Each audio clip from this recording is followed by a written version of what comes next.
talv, hiline või varakevad, võrdlemisi kehva aeg, milleks iganes.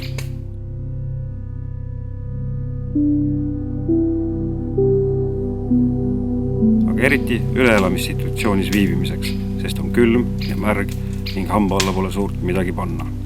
Samas, päris lootusetuse olukord pole. Vaatamata üleüldisele hallusele leidub looduses ka praegu asju, mis küll kõhtu päris täis ei tee, aga keha ja vaimud turgutavad küll. Aga enne, kui nendeni jõuame, on vaja tuli üles saada. Ning kui see tehtud, tuleb vesi keema panna. Ja kõik, kes te olete pisut jahedamal ajal üritanud elava tule peal vett keema saada, teate omast käest, et see võib võtta üsna mitu head aega. Aega, mida on mõistlik kasutada ümbruse uurimiseks. Kas seal leidub midagi, millega oma eluolu parandada? Ja võib kindel olla, et leidub. Lähme vaatame.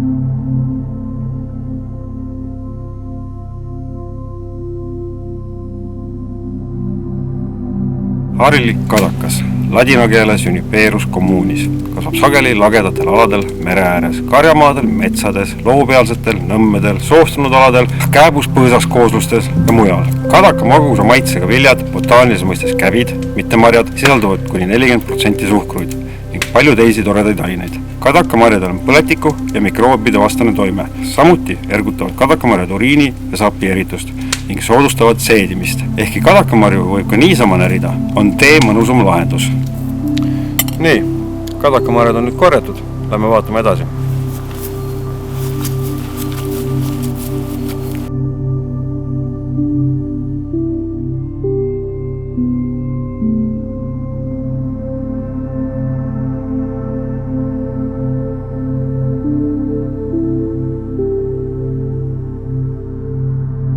Harilik kuusk, ladina keeles Ikea avies, kasvab Eestis praktiliselt kõikjal, olles levikult 3. puuliik. Kuusehakkad on head C-vitamiini allikas ja C-vitamiini on meil vaja, et ei tekiks skorbuuti.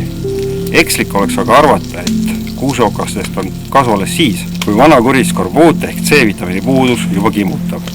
C-vitamiini tasub võtta ka keha üleüldiseks turgutamiseks, vastupanuvõime suurendamiseks, haigusteks taastumiseks ja üldise enesetunde parendamiseks. Ja ehkki kuuseokkeid võib haiguste ennetamiseks ning ka raviks lihtsalt närida, annab tee tegemine tõhusama tulemuse. Nimelt vabastad närides vaid osa kuuseokastes olevatest ainetest, ent suurem osa head kraami jääb kiududesse. Ja kuna inimese magu ei ole loodud okkaid seedima, jääb kasutegur väikeseks. Kuuseokkeid leidsime ka. Lähme vaatame ringi, ehk on veel midagi.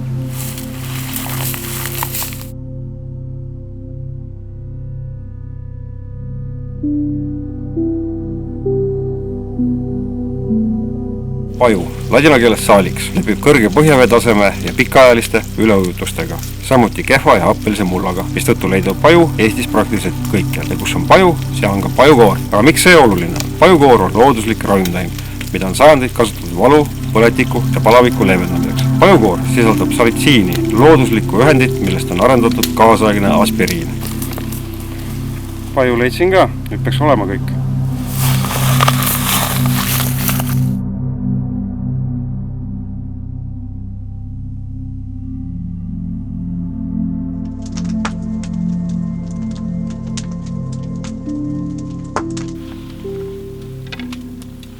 Vaatasin ümber ringi, leidsin mitmesuguseid asju, millega siis keha ja vaimu turgutada. Ega nüüd muud midagi ei olegi, kui asume siis teed tegema. Kuuseokka teeks on siis vaja leida võimalikult rohelise kuuseoks ja kas siis noppida need kuuseokkad siit küljest ära või lihtsalt tükkideks lõigata noaga.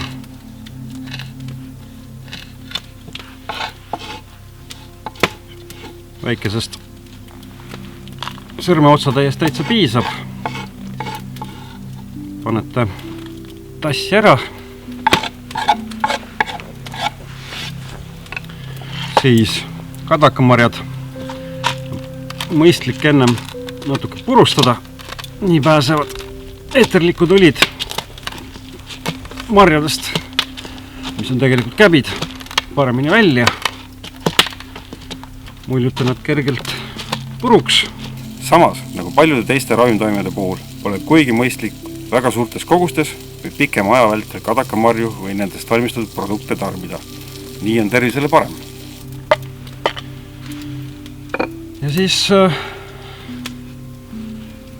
noored pajuoksad, vanemad, suuremad pajuoksad, nendel mõistlik ära koorida. Noorematel pole väga siin midagi koorida, et lihtsalt siis lõikata need pajuoksad väikesteks juppideks. Oluline on siin juures meeles pidada, et talitsulaate sisaldavad taimed võivad soodustada verejooksu ja ärritada magu. Seega ei sobi need kõigile ega kõikidesse olukordadesse. Ja selleks ajaks, kui te olete need ettevalmistused ära teinud, on tõenäoliselt ka lõpuks vesi keema läinud.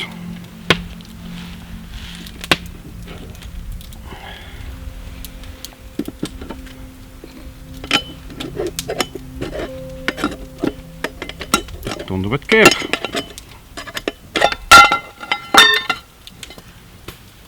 Ja valate peale.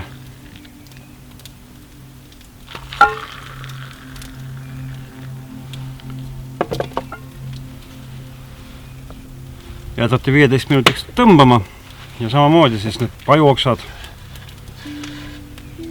panete siia vee sisse ja umbes 15 minutiks tule peale.